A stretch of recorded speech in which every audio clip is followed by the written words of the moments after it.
Hi friends, welcome back. இன்றைக்கி நான் உங்களுக்கு செஞ்சு காமிக்க போகிறது வீட் கார்லிக் பிரெட். அவன் இல்லாமல், மைதா இல்லாமல் எப்படி சூப்பர் சாஃப்டாக ஒரு கார்லிக் பிரெட் செய்கிறதுன்னு பார்க்கலாம்.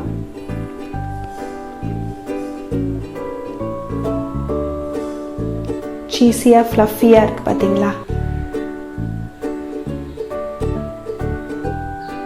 நான் இன்றைக்கி 400 கிராம் கோதுமை மாவு எடுத்திருக்கேன். அதுக்கு 2 டீஸ்பூன் இன்ஸ்டன்ட் ஈஸ்ட்டு, 50 ml வெதுவெதுப்பான தண்ணி ஊற்றி மிக்ஸ் பண்ணி வச்சுக்கலாம். இதை நோட் பண்ண வேண்டியது என்னென்னா, சூடான தண்ணி ஊற்றக்கூடாது, வெதுவெதுப்பான தண்ணி தான் ஊற்றணும். சூடான தண்ணி ஊற்றினோம்னா ஈஸ்ட் ஆக்டிவேட் ஆகாது. 50 ml பட்டரில் நைஸாக நறுக்குன பூண்டு அதையும் மிக்ஸ் பண்ணி எடுத்து வச்சுக்கலாம்.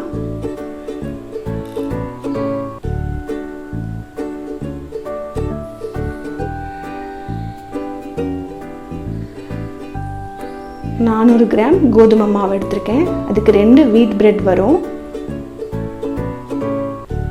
1 teaspoon baking powder, 2 teaspoon sugar,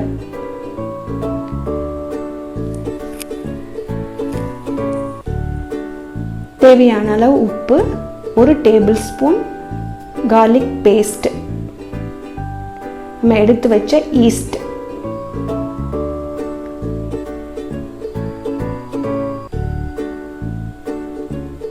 மாவில் எல்லா இடத்துலையும் படுற மாதிரி மிக்ஸ் பண்ணிக்கலாம்.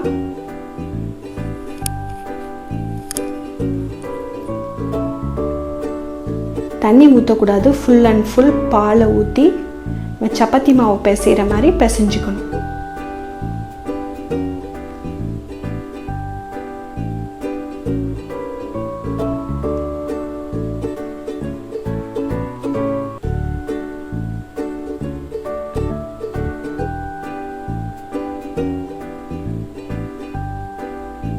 எவ்வளோக்கு எவ்வளோ நீட் பண்ணுறோமோ அவ்வளோக்கு அவ்வளோ நம்மளுக்கு பிரெட்டு வந்து சாஃப்டாக கிடைக்கும்.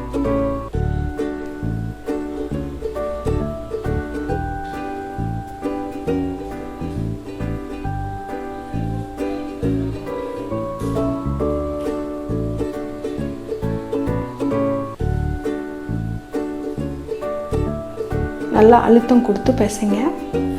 இதில் நம்ம எடுத்து வச்ச கார்லிக் பட்டர் 2 டேபிள் ஸ்பூன் போட்டுக்கலாம்.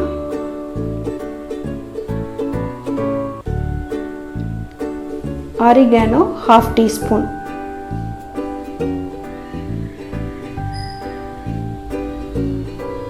ஆரிகானோ இல்லைன்னா கொத்தமல்லியை நைஸாக நறுக்கிட்டு சேர்த்துக்கலாம்.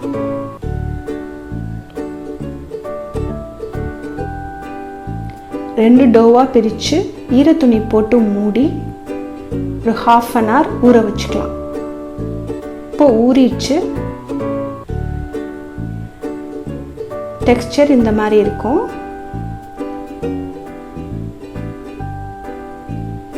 மீடியம் சைஸ் சப்பாத்தி மாதிரி தேய்ச்சிக்கலாம். அதில் சீஸ் ஸ்ப்ரெட்டை அப்ளை பண்ணிக்கலாம். அது இல்லாட்டி கீ, பட்டர் எது வேணாலும் அப்ளை பண்ணிக்கலாம். உள்ள அவங்க விருப்பம்தான்.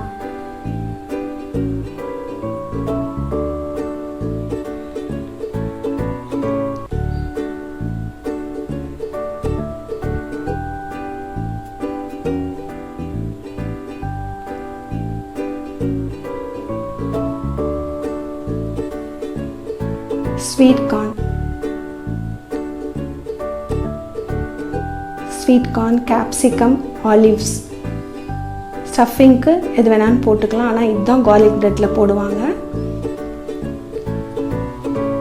அதுக்கு மேலே மொசரல்லா சீஸை ஸ்ப்ரெட் பண்ணி சேர்த்துக்கலாம். சைடில் வாட்டர் அப்ளை பண்ணிக்கலாம்.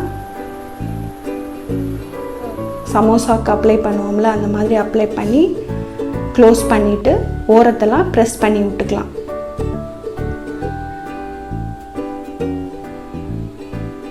நடுவில் அப்படி ஒரு கட் பண்ணி விட்டுருங்க.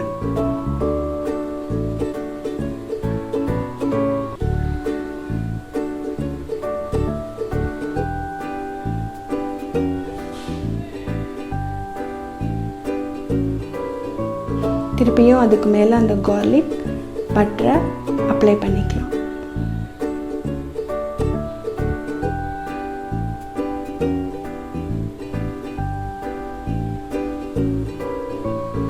இந்த மாதிரி ஒரு பிளேட் எடுத்து, உங்களுக்கு என்ன சைஸ் பிளேட் இருக்கோ அதை எடுத்து அதில் இந்த மாதிரி ஒரு க்ரீஸ் பண்ணிவிட்டு ஆயில் இல்லைனா பட்டர் எதை வேணாலும் தடவிட்டு அதுக்கு மேலே நம்ம செஞ்சு வச்ச ப்ரெட்டை வச்சிடலாம்.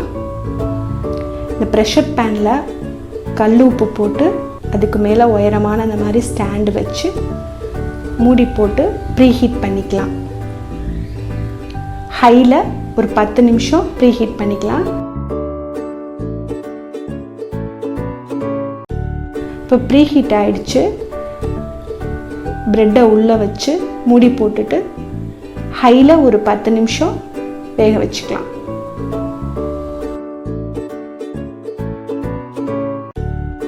பத்து நிமிஷம் ஆயிடுச்சு. பாருங்கள் ப்ரெட் எப்படி வந்திருக்கு வெந்து. நீங்கள் தொட்டு பார்த்தீங்கன்னாவே தெரியும் வெந்துருச்சா வேகலையான்னு. அப்படியே ஃப்ளஃபியாக வந்துடும். எடுத்துட்டு அதுக்கு மேலே திரும்பவும் இந்த garlic பட்டரை அப்ளை பண்ணிக்கலாம்.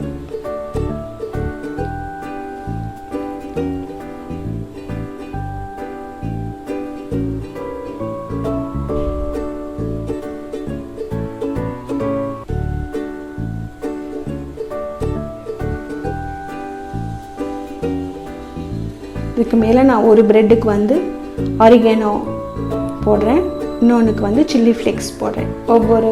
ஒவ்வொரு ஃப்ளேவராக இருக்கட்டும்ங்கிறதுனால.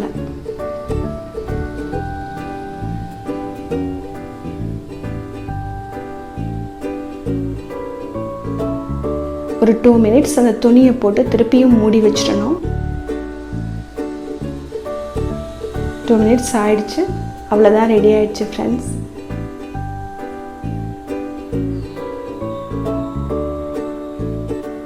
சூப்பரான garlic bread ரெடி. வீட்டிலேயே ஒரு 1/2 an hourல செஞ்சிடலாம். ஹெல்தியும் கூட.